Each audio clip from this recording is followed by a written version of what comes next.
Thank you, George. And good afternoon to each and everybody. I know it's very difficult after such a delightful lunch and very nice, cool AC effect. So even it is very hard for me to be awake, because for a farmer, it is very difficult because we are used to have a lunch and then 20-minute nap. So after lunch, it's very boring even for me to charge up and talk. But what a day, Dr. George. It was very, very emotional day to see the grand lifetime achievement felicitation live in front of my eyes and good friend, Dr. Dean. Sometimes I really feel that I'm so blessed, though amongst the legendary names in shrimp farming like Dr. Robbins McIntosh, Dr. George Chamberlain, Dr. Dean Akiyama, and speaking in front of them is like a dream come true. That's what you cannot ask anything more to life than this.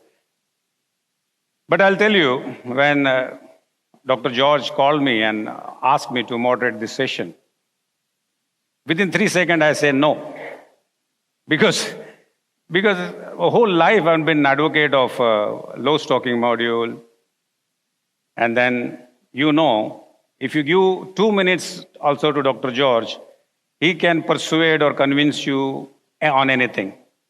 And thank you, Dr. George, for that confidence, peel of confidence. And I'm full of adrenaline rush. And then whole night I could think, yes, I can do it. Thank you so much for that, Dr. George. Let's set up a tone for this growout intensification. Let's understand how shrimp farming has evolved. And I'm very lucky, at the age of 24 when I started, still it was a very primitive way of shrimp farming called modified extensive.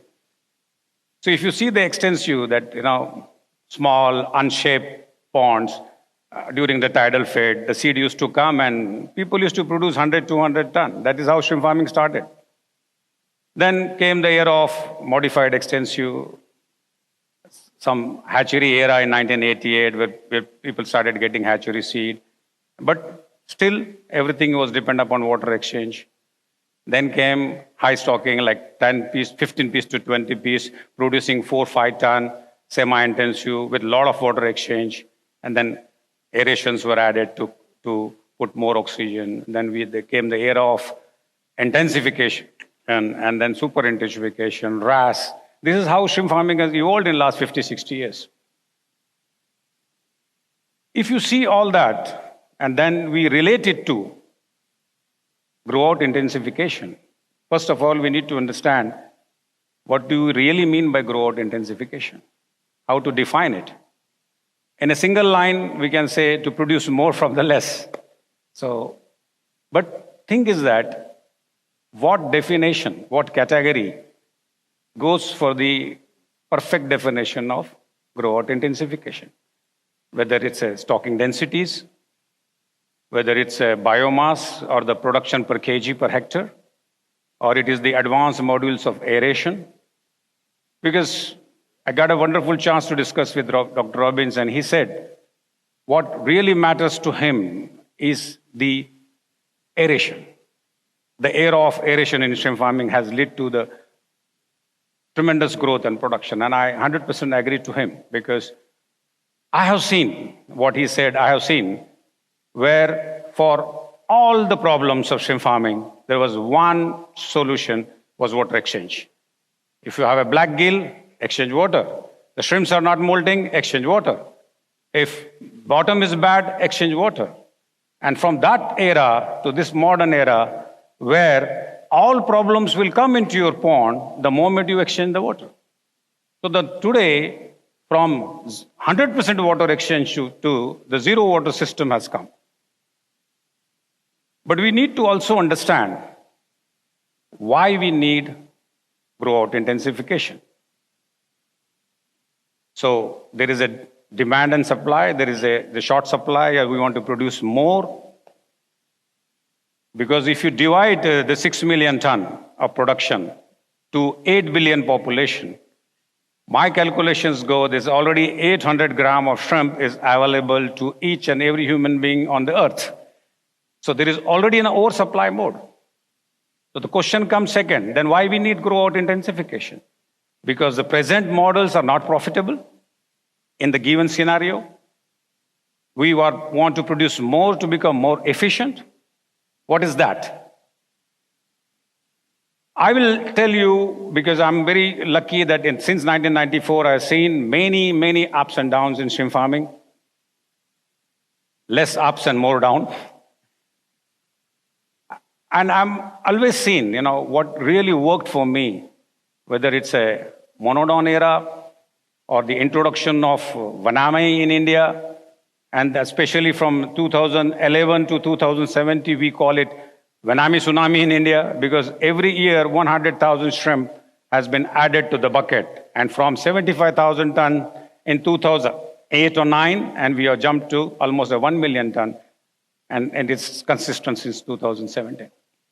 It has always worked for me, my farms, my clients as an advisor, and also to my followers, those who always tried the low stocking module. And you might have seen me in my many presentations. In 2011, I said, farm Vanami the tiger way. Low stocking module replaced with that.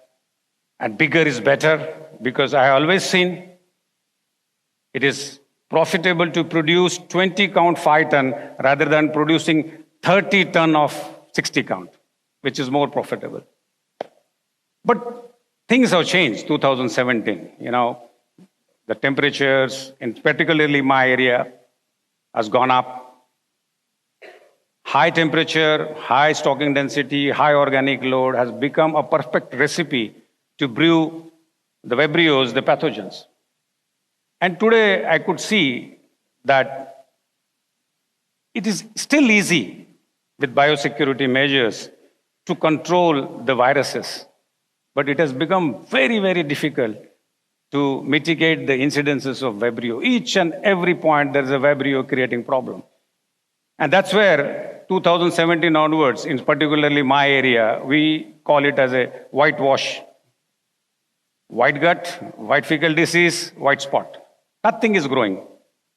I used to swear on the big sizes shrimp, and it was very common for me to produce 18, 20 count Vanami or even 10, 12 count of monodon. But now things are not happening.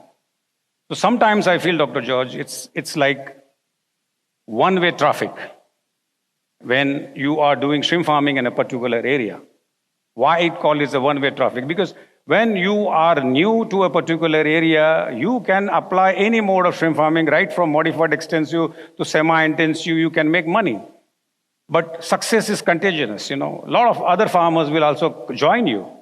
And then we talk about carrying capacity. It's not about the pond carrying capacity. It's also the carrying capacity of the particular area. The number of ponds over a given source of water. It really reverses everything back. So you cannot, it is the only way that you need to advance, you need to move forward. And believe me, I am never against of intensification models.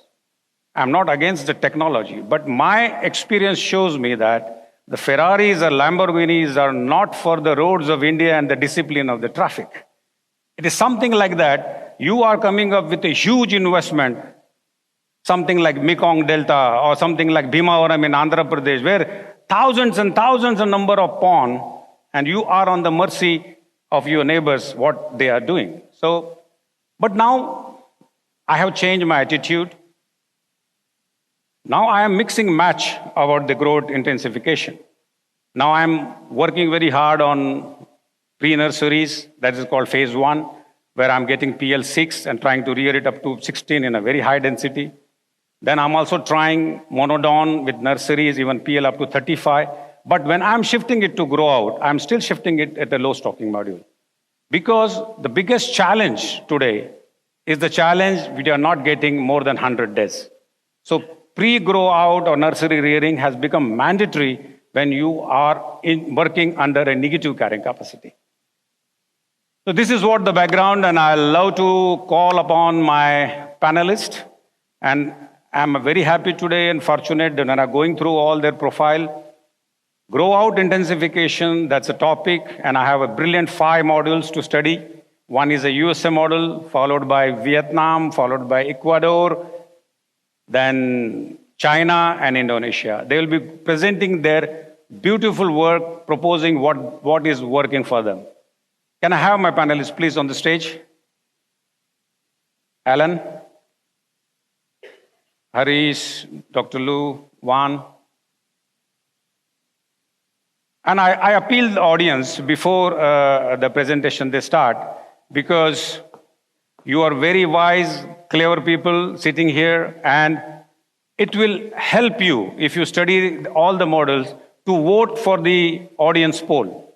And believe me, your decision and opinion matters a lot for the future course of shrimp farming in the world. Because this is a very, very serious topic, and your option, your vote will make a difference for especially a farmer like us. So I think somebody will play the first video of the panelists, because it's a video and then followed by a short presentation. And I think it's a silent video, so it will be an honor for us. Dr. Robbins is going to give the briefing of that.